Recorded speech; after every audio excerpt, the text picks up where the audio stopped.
Le souvenir est toujours présent, douloureux. Un matin de septembre 1984, le donjon du château d'Esquelbecq s'écroule, emportant avec lui une bonne partie de l'aile nord. Donc là, on se trouve évidemment dans la cour, on voit toutes les fenêtres manquantes. Le donjon s'est levé ici même, et donc s'est effondré sur ce côté. À partir de 84, c'est ce qui a fait que ma famille n'était plus là et n'habitait plus ici, c'était inhabitable.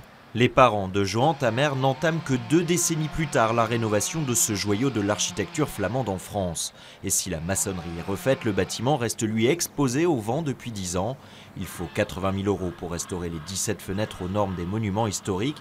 Le propriétaire du château décide finalement de faire appel au financement participatif. On peut mettre 5 € si on veut.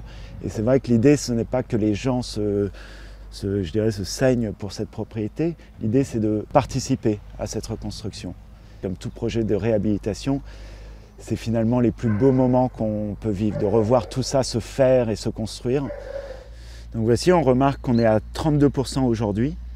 Johan Tamer espère récolter 12 000 € d'ici 15 jours. Parmi les contreparties aux donateurs, il y a notamment de futurs séjours au château. Lorsqu'on a réouvert le jardin au public, beaucoup de personnes nous ont dit « mais nous, on voudrait entrer au château, dans le château ». Et donc c'est ce qu'on va s'efforcer à faire pour septembre 2018. Car c'est bien l'objectif ultime de cette famille, effacer les cicatrices pour refaire de ce domaine un lieu central de la vie d'Esquelbecq.